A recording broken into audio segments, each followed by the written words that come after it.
कि वो जो जो ऑफ़र थी वो भी दुबई बेस्ड कंपनी की थी, लेकिन उनका रिक्वायरमेंट नहीं थी आपको कि आप दुबई में रहें।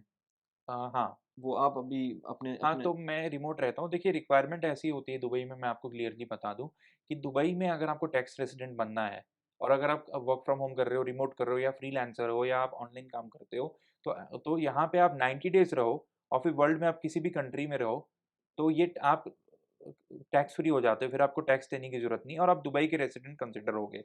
और अगर आप दुबई में आपके पास रेज़िडेंट वीज़ा है, तो आपको 6 महीने में सिर्फ़ 1 बार आने की दरकार है। अच्छा, ये जो बात कर रहे हैं ना आप, ये पाकिस्तान के लिए नहीं इम्प्लीमेंट होती। उसका मैं रीज़न बताता हूँ। 6 महीने वाली बात तो सही है, क्योंकि 6 महीने अगर आपका रेज़िडेंस वीज़ा लगा हुआ है, तो आपको 6 महीने में एक दफ़ा आना है। एक दफ़ा आना है, अगर बिल्कुल। गोल्डन वीज़ा है तो फिर नहीं आना, वो हाँ, उस पे भी फिर बात करते हैं। लेकिन जो आप 90 डेज़ वाली बात कर रहे हैं ना, वो पाकिस्तान के केस में नहीं होती। पाकिस्तान के केस के अंदर आपको 180 डेज़ पाकिस्तान से बाहर रहना है, तब आप फ़ॉल करते हैं और ब इस पे मैं बनते हैं। थोड़ा आपको क्लैरिफ़ाई करूँगा, ये हाँ, इंडिया में भी है, हाँ। बट ये तब है अगर आपकी पाकिस्तान या इंडिया में कोई सोर्स ऑफ इनकम हो।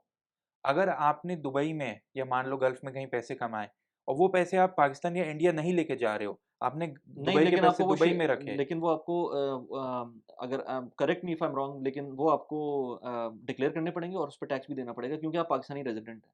अगर मैं आपको बताऊँ, अगर आप पाकिस्तानी रेज़िडेंट हैं, आप कंप्लीटली रेज़िडेंट हैं पाकिस्तानी, और आपकी एक इनकम आ रही है लेट्स से दुबई के किसी अपार्टमेंट से जो रेंटल की फ़ॉर्म में आ रही है, उस रेंटल पे आपको अगेन टैक्स देना इसमें होगा। इसमें चेक करना पड़ेगा, मैं श्योर नहीं हूँ अपने एंड से, हाँ, लेकिन अगर आपने वो इनकम दुबई से बाहर मूव नहीं की है, हाँ। तो वो इनकम टैक्स फ्री रहती है। वो मसला तब होगा कि मान लो जैसे इंडिया में अगर आप 5 लाख से ऊपर का कुछ ट्रांज़ैक्शन कर रहे हो, 5 लाख से ज़्यादा की आपकी इनकम है, तो आपको टैक्स देना है, उसकी स्लैब बनी हुई है ठीक है, 10%, ठीक है, 20%, ठीक है, 30%। ठीक है। लेकिन आपने मान लो वो दुबई की रेंटल इनकम, हुँ, आपका यहाँ पे फ्लैट है, प्रॉपर्टी है, हुँ, वो आपने दुबई से निकाली ही नहीं बाहर, हुँ, हुँ। तो उस केस में वो टैक्सेबल नहीं होगी क्योंकि आपने जो भी कमाया है वो दुबई में ही है। सही है।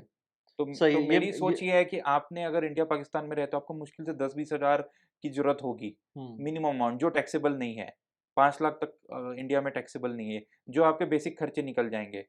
तो आपको बड़ा अमाउंट इंडिया या पाकिस्तान मूव करने की ज़रूरत ही नहीं, नहीं मूव है। करने की बात नहीं है। अगर वैसे तो इसमें ऑफ़ कोर्स वे अराउंड हैं, लेकिन हाँ, अगर आप बाय द बुक चलेंगे और आप हुँ, बताएँगे कि मेरा इस महीने की इनकम वहाँ की दुबई की हाँ, रेंट से इतनी आई है, और आपने डिक्लेयर की वो चीज़, हुँ, तो उस पे टैक्स लगेगा। क्योंकि वो बिल्कुल। आप एज़ अ रेज़िडेंट हैं, पाकिस्तानी रेज़िडेंट हैं, और आपकी एक इन्वेस्टमेंट है जो कि बाहर है, वो उसके ऊपर आपका टैक्स लगेगा। इसीलिए जो बिज़नेसमैन है वो ट्राई करते हैं कि किसी तरह से उसमें लूपहोल फाइंड करें, और 180 डेज़ या तो बाहर रहते हैं, या और उनके तरीके होते हैं। लेकिन अगर आप बाय द बुक चलेंगे तो उसमें हुँ, फिर आपको टैक्स देना पड़ेगा। तो ये एक एक मसला है। लेकिन 90 डेज़ वाला जो है, ये अगर वो इंडिया में है तो फिर एक अलग चक्कर है। लेकिन हमारे यहाँ 180 डेज़ का है। ओके। तो आई एम नॉट श्योर। ख़ैर, ये जिसको अगर कुछ किसी को पता हो तो वो कमेंट के अंदर राइट, राइट वो लिख के क्लैरिफ़ाई बता कर सकता है। सकते हैं। सही। लेकिन ये है राइट, तो कि एनीवेज़ तो आप फिर आपको जॉब फिर मिल गई दुबई में। बिल्कुल, हाँ। तो आपको उन्होंने फिर यही कहा कि आप भले दुबई में रहें या आप इंडिया में रहें तो कोई फ़र्क नहीं पड़ता।